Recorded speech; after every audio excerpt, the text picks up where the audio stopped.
वकार साहब, आप कैसे देखते हैं जिस तरह से अमेरिका की जानिब से जो इकदाम सामने आया है और डेडलाइन खत्म होने से पहले ही ये फैसला किया गया है, क्या देखते हैं आप? आई थिंक इसमें 2-3 सिनेरियोज हो सकते हैं। एक तो जो जेन्युइनली इतना लॉस हो चुका है दोनों साइड्स पे कि एक नेचुरल आई थिंक रीजन हो सकती है कि they are exhausted with war. Specially जो इजराइल पे स्ट्राइक्स हुई हैं पिछले दिनों डमोना में और काफी कैजुअलिटीज हैं। उनका डोम सिस्टम भी डिस्ट्रॉय हो चुका है। ईरान के अंदर भी 85,000 टारगेट्स एंगेज किए गए जो अभी तक रिपोर्ट कैलकुलेट हुई हैं।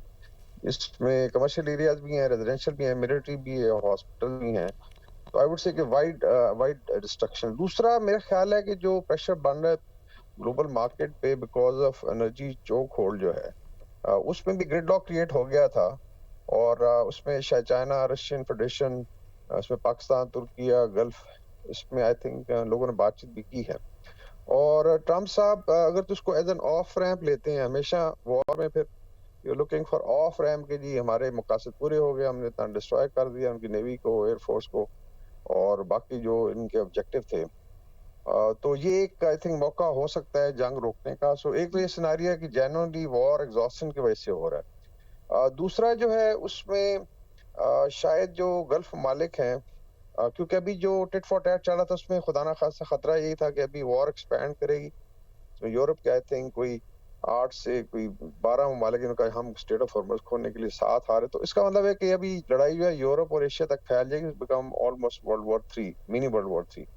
तो वो भी एक आई थिंक बहुत बड़ा खतरा था कि शायद इसकी वजह से जो है तबाही जो है बहुत वाइड स्प्रेड हो जाए। और तीसरी रीजन इज आई थिंक कि जो न्यूट्रल पावर्स थी, जिसमें जापान है, इसी तरीके से I would say Russian federation है, चाइना, जो डायरेक्टली इन्वॉल्व नहीं थे और जिनके stakes are very high in the region, उन्होंने भी शायद इंटरवीन किया है इस तरीके से। या कोई शायद उधर से रशिया चाइना की तरह ऐसी कोई सिग्नलिंग हुई हो कि चीजें फिर बहुत आगे जाएंगी, तो may be they jump in. So I think ये 3-4 वजूहात है। गुड थिंग इज कि अगर ये जो 5 दिन का सीज फायर है इसको ईरान भी ऑब्जर्व करता है, तो इसमें चांसेस हैं कि बातचीत को आगे बढ़ाया जाए, चीज़ों को सेटल किया जाए और सारा खित्ता जो है वो आई थिंक सुख का सांस ले। ट्रम्प जी। को इंटरनल प्रेशर भी बहुत ज़्यादा है, अमेरिका में बहुत ज़्यादा क्रिटिसिज्म है कि नेतन्याहू की लड़ाई आपने मोल ली, उसमें अमेरिकन ट्रुप्स का भी नुकसान हुआ, आपके बेसेस बहुत ज़्यादा डैमेज हुए हैं। और अभी अगर आप मरीन्स भेजने लायक, ये खबर थी कि 82nd एयरबोर्न डिवीजन भी मूव किया है, 4-5 हज़ार मरीन जो हैं, कुछ I think Indo Pacific command से आ रहे हैं, कुछ नेटो से आ रहे हैं।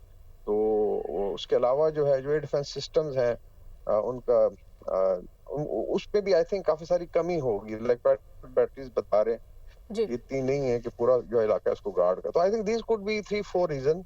अगर तो ये आई थिंक परमानेंट हो जाता है तो ये बहुत अच्छी बात है, चीजों को बैठ के मसाइल को हल जी, किया जा बिल्कुल, सकता है, परमानेंट हो ईरान के जाता है, लिए भी बहुत बड़ा बिल्कुल, जरूरी है। बहुत अच्छी बात है। बिल्कुल, वकार साहब आप हमारे साथ ही रहिएगा, मसूद खान साहब भी हमारे साथ मौजूद है। मसूद साहब, आप जिस तरह से वकार खान साहब कह रहे हैं कि एक इंटरनल प्रेशर भी बहुत है अमेरिका को, आप क्या समझते हैं ये जो 5 दिन के लिए जो हमले हैं वो मौखर किए गए हैं, एक सीज़ फायर की तरह है, आप क्या समझते हैं कि इससे आगे अगर मुज़ाकरात जो है, अमेरिका कह रहे हैं 1 हफ्ते के लिए जारी रहेंगे, अगर नहीं ये मुज़ाकरात होते अगर उनके, जिस तरह से पहले भी हमने देखा, तो आप क्या समझते हैं अगर मज़ीद दोबारा से अगर ये जंग का आगाज़ किया गया तो खित्ते के लिए कितना बड़ा खतरनाक हो सकता है ये?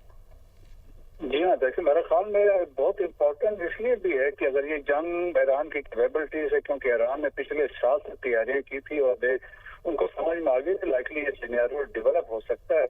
सो देयरफॉर वो देखेंगे 6 महीने तक उन्होंने कहा अगर इवन ये जंग 2-3 महीने जारी रहती है तो खाली जो अभी असेसमेंट है केवल 2 महीने के बाद कतर और कुवैत की जो जीडीपी है 14% गिर जाएगी और सिमिलरली सऊदी अरब और यूएई 3 to 5% गिरेगी and they will take decades to recover from this जो इकोनॉमिक उनको लॉस होगा। तो आप देखें कि एक ये फैक्टर होगा, क्योंकि अक्टूबर से देखें कि ऑलमोस्ट 3200 जो वेसल्स हैं या टैंकर्स हैं वो फंसे हुए हैं और दुनिया की सारी इकोनॉमी इस पे है। और प्रेशर आप देखें जो बिल्ड हो रहा है जीसीसी कंट्रीज के ऊपर से, जो प्रेशर वो बिल्ड अमेरिका के लिए प्रेसिडेंट ट्रम्प के वो कह रहे होंगे, क्योंकि देखें उनके लॉसेज जो हैं बहुत सीरियस उनकी हैं। फिर जो इनके एलाइज है, अमेरिकन एलाइज है, नेटो है या यूरोपियन यूनियन है, क्योंकि वहाँ भी इन्फ्लेशन है, गैस के चार्जेस बढ़ गए हैं। तो ट्रम्प में हमारे पास realisation war is getting costly और फिर उन्होंने कहा उनको ये भी समझ में आ गया वो ईरान को फोर्स नहीं कर सकते हैं।